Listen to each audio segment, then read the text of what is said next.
Hi friends, welcome back to my channel. So అందరూ ఎలా ఉన్నారు ఫ్రెండ్స్? బాగున్నారా? సో ఏంటక్క అన్నీ రెడీగా పెట్టుకునేది వీడియో తీస్తుంది అనుకుంటున్నారా? సో ఈరోజు మా సండే స్పెషల్ అనమాట, చూస్తున్నారు కదా. సో నాటుకోడి కర్రీ అయితే చేయబోతున్నాను. ఆల్రెడీ పసుపు, కరివేపాకు వేసి, సాల్ట్ కొద్దిగా వేసి ఒక 3 విజిల్స్ అయితే పెట్టుకున్నాను అనమాట చికెన్ని. సో ఇప్పుడు కర్రీకి ఏం కావాలో చూసేద్దాం. చెక్క, లవంగాలు, కరివేపాకు, అల్లం వెల్లుల్లి పేస్ట్, అలాగే సన్నగా తరిగిన ఎర్రగడ్డలు, టమాటాలు, అలాగే ధనియాల పొడి, కారం, లాస్ట్లో చికెన్ మసాలా, సో సాల్ట్, అలాగే ఆవాలు కూడా యాడ్ చేయండి ఫ్రెండ్స్. సో ఇప్పుడు ఎలా చేయాలో ప్రాసెస్లోకి వెళ్ళిపోదాం. సో ఫస్ట్ అయితే చూడండి, కర్రీకి సరిపడా ఆయిల్ అయితే వేసి నేను వేడి చేసి పెట్టినాను. ఇప్పుడు దాంట్లో ఆవాలు వేసుకుందాము. తర్వాత చెక్క, లవంగాలు కూడా వేసేద్దాం ఫ్రెండ్స్. సో ఇవి వేగాయి కదా, ఇప్పుడు సన్నగా కట్ చేసి పెట్టుకున్న ఆనియన్స్ వేసేద్దాం. ఇవి బాగా ఎర్రగా వేగేయాలన్నమాట, అప్పుడే మనకు కర్రీ అనేది చాలా టేస్ట్ వస్తుంది. సో ఇప్పుడైతే మన ఎర్రగడ్డలు కొద్దిగా వేగాయి ఫ్రెండ్స్. ఇప్పుడు కరివేపాకు యాడ్ చేసేద్దాం.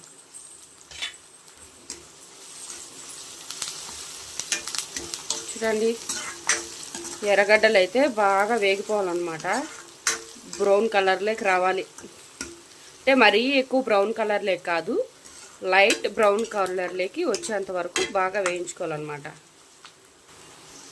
సో చూస్తున్నారా కదా ఫ్రెండ్స్, మన ఆనియన్స్ అయితే సో లైట్ బ్రౌన్ కలర్లోకి అయితే వచ్చేసాయి. ఇప్పుడు అల్లం వెల్లుల్లి పేస్ట్ వేసేద్దాము. సో ఇప్పుడు అల్లం వెల్లుల్లి పేస్ట్ బాగా పచ్చి వాసన పోయేంత వరకు వేయించుకుందాం.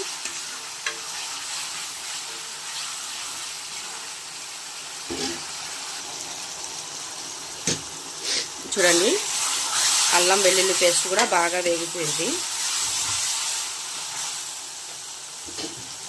ఇప్పుడు దీంట్లోకి కొద్దిగా పసుపు యాడ్ చేద్దాం.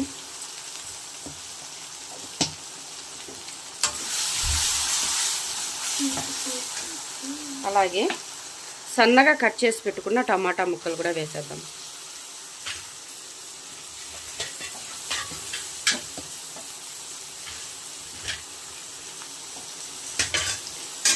సో ఇప్పుడు ఇవి బాగా వేగిపోయిన తర్వాత నెక్స్ట్ మసాలా మీకు చెప్పేస్తాను. సో సింపుల్ అండ్ టేస్టీ సూపర్గా ఉంటుందండి. సో టమాటాలన్నీ బాగా మగ్గిపోవాలన్నమాట. ఇప్పుడైతే మనము ఈ పీసెస్ అన్నీ సపరేట్గా తీసి పెట్టుకోవాలన్నమాట. అక్కడ టమాటా వేగేలోపు పీసెస్ అన్నీ సపరేట్గా ప్లేట్లోకి తీసేసుకుందాం, ఓకేనా. సో ఇప్పుడైతే పీసెస్ అన్నీ నేను తీసి పెట్టుకున్నా. ఇప్పుడు మన టమాటా కూడా వేగిపోయింది ఫ్రెండ్స్. ఇప్పుడు మనము తీసి పెట్టుకున్నాం కదా, ఈ పీసెస్ కూడా వేసి కాసేపు ఫ్రై చేయాలన్నమాట, అప్పుడే కర్రీ టేస్ట్ అనేది చాలా బాగుంటుంది. సో ఫ్రెండ్స్ చూసేయండి, మన నాటుకోడి అయితే బాగా వేగిపోయిందనమాట ఆయిల్లో, చూస్తున్నారు కదా. ఇప్పుడు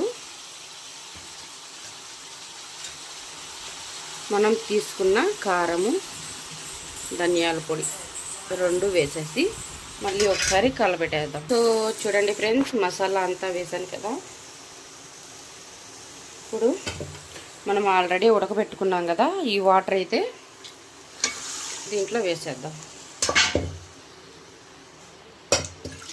సో మీకు ఎంత గ్రేవీ కావాలో అంత వాటర్ అయితే యాడ్ చేసుకోండి, ఓకేనా. సో ఇప్పుడైతే మనం చికెన్ మసాలా కూడా వేసేసి ఒక 5 నిమిషాల నుంచి 10 నిమిషాలు మూత పెట్టేసామంటే మనకు గ్రేవీ బాగా ఉడుకుతుందన్నమాట. మసాలా ముక్కకి బాగా పడుతుంది. టేస్ట్ చాలా బాగుంటే చాలా బాగా వస్తుంది. ఓకేనా. సో ఇప్పుడైతే మనం ఒక 10 మినిట్స్ మూత పెట్టేసి సిమ్లో ఉడికించుకునేద్దాం. సో ఫ్రెండ్స్, ఇప్పుడైతే మన కర్రీ ఉడికిందేమో చూసేద్దాం. ఆహా, చూస్తున్నారు కదా, స్మెల్ అయితే గుమగుమలాడిపోతుంది. చూడండి, అస్సలు చాలా సూపర్గా వచ్చిందండి ఈరోజు. చూడండి, పీస్ అయితే సో దీంట్లోకైతే రాయలసీమ స్పెషల్ రాగి సంగటి, నాటుకోడి పులుసు సూపర్ కాంబినేషన్ అన్నమాట. మీలో ఎంతమందికి ఇష్టమో ఒక కామెంట్ చేసేయండి. అలాగే మన వీడియోస్ నచ్చినట్లయితే లైక్ చేసి సబ్స్క్రైబ్ చేయండి.